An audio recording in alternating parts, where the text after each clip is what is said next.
In the early 1980s, the American dream was undergoing an aggressive, almost violent transformation. It was a decade of excess, of high-rise ambitions and the relentless pursuit of capital. In a small garage in Reseda, California, a 16-year-old boy named Barry Minkow was already building an empire. To the outside world, it was a miraculous success story. A teenage prodigy who had started a carpet cleaning business with nothing but a few vacuum cleaners and an iron will. He called it ZZZZ. By the time he was 21, Minkow was a CEO of a public company valued at over $200 million. He drove a red Ferrari, lived in a mansion, and was hailed by the media as the ultimate symbol of youthful entrepreneurship. But beneath the polished floorboards and the scent of industrial detergent lay a void, a black hole of deception so vast that it would eventually swallow the life savings of thousands and leave the financial world questioning everything it thought it knew about truth. The image of the self-made man is a powerful drug. It blinds the cautious and emboldens the greedy. Minkow understood this better than anyone. He didn't just sell carpet cleaning. He sold an aspiration. He was a master of the optics of success. When the business began to bleed cash in its infancy, most would have folded. But Minkow realized that in the world of high finance, if you cannot find the money, you must invent it. He began with small-scale check kiting, a desperate dance of moving non-existent funds between bank accounts to stay one step ahead of the bounce. But the hunger for growth required more than just creative accounting. It required a grand narrative. Minkow created a division within his company that supposedly specialized in insurance restoration. According to the official records, ZZZZ at best was being paid millions of dollars to repair buildings damaged by fire and water. It was the perfect front. These projects were massive, lucrative, and entirely invisible. There were no physical storefronts to visit, no tangible products to inspect. There were only contracts, invoices, and the word of a charismatic young man who seemed too successful to be a liar. To fuel this expansion, Minkow turned to the dark corners of the financial world. He sought out private investors, promising astronomical returns. He used the prestige of reputable accounting firms and law firms to shield his activities. If a prestigious auditor signed off on the books, who was the average investor to disagree? The mechanism was a classic Ponzi scheme, but wrapped in the sophisticated packaging of a legitimate, publicly traded corporation. The money from new investors wasn't being used to clean carpets or restore buildings. It was being used to pay off old debts, to fund a lavish lifestyle, and to create the illusion of a profitable juggernaut. But a lie of this magnitude is a living thing. It requires constant feeding. As the company prepared to go public, the stakes reached a breaking point. The auditors demanded to see a real job site. They wanted proof that these multi-million-dollar restoration projects actually existed. Minkow was trapped. He had no choice but to stage a performance of such audacity that it bordered on the surreal. He rented a building in Sacramento, spent thousands of dollars to make it look like a construction site in progress, and led the unsuspecting auditors through a choreographed tour of a ghost. He bribed security guards, placed fake signage, and moved equipment to create the sounds of busy labor. The auditors walked away convinced. The deception was complete. The stock price soared. The world was at his feet. But even as the millions poured in, the foundation was crumbling. The gap between the real revenue and the fictional empire was widening into a chasm. In the shadows, a small group of people were beginning to notice the inconsistencies. The whispers were growing into a roar. The golden boy of Wall Street was standing on a precipice, and the wind was starting to pick up. The illusion was holding, but the cost of maintaining it was becoming astronomical. Every new dollar that entered the accounts of ZZZ's best was immediately cannibalized by the debts of the past. To the public, Barry Minkow was a genius of service and scale. To the banks and the auditors, he was the gold standard of the new economy. But in reality, he was a man sprinting on a treadmill that was slowly accelerating toward a speed he could no longer match. The pressure to go public was not just about wealth. It was about survival. An initial public offering, an IPO, would provide the massive infusion of cash needed to plug the holes in a sinking ship. In December of 1986, the dream became a televised reality. ZZZZ at best went public on the OTC market. The stock price didn't just climb, it exploded. The company was suddenly worth over $200 million, and Minkow's personal stake made him one of the youngest multimillionaires in history. He was the darling of the financial press, appearing on late-night talk shows and being profiled in major magazines. He preached a gospel of hard work and ethical business, even as he presided over a criminal enterprise that was almost entirely fictional. But the transparency required of a public company is a double-edged sword. To keep the stock price high, Minkow had to report ever-increasing profits. This meant the insurance restoration scams had to grow in scale. He wasn't just faking small repairs anymore. He was claiming to lead massive, multi-million-dollar restoration projects on buildings that his company had never even entered. The paperwork was a masterpiece of forgery, tens of thousands of pages of fake invoices, forged signatures, and fabricated correspondence with insurance adjusters. He had created a parallel universe on paper, a world where ZZZZ was the undisputed king of the industry. The deception required a network of accomplices. Minkow wasn't acting alone. He had surrounded himself with individuals who were experts in the art of the squeeze. Men with ties to organized crime, who understood how to move money through offshore accounts, and how to silence those who asked too many questions. The culture inside the headquarters was one of frantic, paranoid energy. Employees were rewarded for their loyalty and punished for their curiosity. The office was a stage set, designed to impress visitors with the constant hum of activity, while the real work was being done in the accounting department, where the numbers were being tortured until they confessed to the desired profits. Yet, for all the sophistication of the fraud, the cracks were beginning to show in the most mundane places. A disgruntled former employee, a suspicious journalist, a minor discrepancy in a local newspaper. The first real blow came from a source Minkow never expected.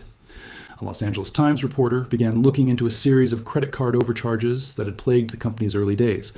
It seemed like a small, insignificant story about customer service, but in the world of high finance, a single thread is often all it takes to unravel an entire tapestry. Minkow tried to bury the story. He used his charm, his influence, and his legal team to intimidate the press. He even attempted to buy his way out of the scrutiny by announcing a massive acquisition of a rival company, a move designed to distract the markets and pump the stock price even higher. It was a classic diversion. While the world looked at the bold new merger, the truth was quietly gathering strength in the shadows. The auditors were starting to receive anonymous tips. The banks were beginning to wonder why a carpet cleaning company needed so much cash for restoration projects that no one could actually see. The walls were closing in, and the young tycoon was about to realize that the most dangerous part of a lie isn't the telling, it's the ending. The air inside the corporate offices of ZZZZ was thick with the scent of high-stakes desperation, and it was beginning to smell like rot. By early 1987, Barry Minkow was no longer just a CEO. He was a man holding back a tidal wave with a paper shield. The Los Angeles Times had published its investigation into his past, revealing the credit card fraud that had helped build his early capital. To the public, it looked like a youthful mistake. To the short sellers and the investigators, it was the first crack in a dam that was about to burst. The brilliance of the ZZZZ best fraud lay in its audacity, but its weakness lay in its scale. To maintain the illusion of growth, Minkow had claimed that 86% of the company's revenue came from the insurance restoration business, but that business did not exist. Every contract was a forgery. Every job site was a ghost. As the company's stock price began to flicker, the board of directors and the auditors were forced to act. They demanded a physical inspection of a massive project in San Luis Obispo, a restoration job allegedly worth $7 million. Minkow was cornered. In a move that would later be studied by every fraud investigator in the country, he doubled down on the lie. He flew to the site, found a building that was under legitimate construction by another firm, and bribed a security guard with several $1,000s to let him and his team in for a single night. He placed ZZZZ best signs on the walls, instructed his staff to wear hard hats and carry blueprints, and led the auditors through the darkened halls of a building his company had nothing to do with. For a few hours, the performance worked. The auditors left satisfied, and the stock price stabilized, but the victory was hollow. The pressure from the banks was mounting. They were calling in loans that the company couldn't possibly repay. Minkow was forced to look for even more creative ways to funnel money into the firm. He turned to the world of high-interest junk bonds, a move that brought even more scrutiny from the regulatory bodies. Behind the scenes, the Internal Revenue Service, the IRS, and the Securities and Exchange Commission, the SEC, were quietly comparing the company's reported earnings with its actual tax filings. The numbers didn't just disagree, they lived in different universes. The final blow came not from a government agency, but from within. A whistleblower who had been part of the restoration scam decided to speak. He had seen the forged documents, the fake job sites, and the bags of cash moving in and out of the office. He went to the authorities with a detailed map of the deception. Simultaneously, the auditors, growing increasingly nervous, demanded a surprise inspection of the company's bank records. They discovered that the millions of dollars supposedly sitting in accounts were gone, replaced by a trail of transfers to shell companies and offshore entities. The board of directors, realizing they were sitting on a nuclear reactor that was melting down, held an emergency meeting. They demanded Minkow's resignation. In a final, frantic attempt to save himself, Minkow tried to claim he was the victim of a conspiracy. that the mob had forced him into the fraud. But the evidence was overwhelming. On July the 2nd, 1987, the Golden Boy resigned. Within days, the company that had once been worth hundreds of millions of dollars filed for bankruptcy. The red Ferrari was gone. The mansion was seized. The miracle of Reseda was revealed to be nothing more than a meticulously crafted nightmare. The collapse was instantaneous and absolute. Within days of the resignation, the FBI and the SEC descended on the headquarters of ZZZZ at best, seizing thousands of documents that proved what many had feared but few dared to say. The restoration projects, the millions in revenue, the very heart of the company, was a phantom. Of the $5 million in reported assets, investigators found only several thousand in actual cash. The rest had vanished into a labyrinth of payoffs, lifestyle expenses, and the endless hunger of the Ponzi scheme itself. In 1988, Barry Minkow stood before a federal judge. The charismatic prodigy who had once been the toast of Wall Street was now facing 57 counts of fraud, money laundering, and racketeering. The trial was a grim autopsy of the American dream gone wrong. Prosecutors detailed how Minkow had manipulated the financial system, exploiting the trust of auditors and the greed of investors who were too blinded by the promise of easy returns to ask the hard questions. He was sentenced to 25 years in prison and ordered to pay over $26 million in restitution. But the story of ZZZ's best did not end with a prison sentence. Thousands of small investors, people who had put their retirement savings into the miracle company, were left with nothing. The banks and the massive accounting firms that had lent their credibility to the fraud faced years of litigation and professional disgrace. The case became a landmark in financial history, leading to a complete overhaul of auditing standards and the way public companies are vetted. It was a brutal lesson in the difference between appearance and reality. Minkow would eventually be released, only to return to prison years later for a different set of financial crimes, proving that for some, the addiction to the con is more powerful than the fear of the cage. The ZZZZ.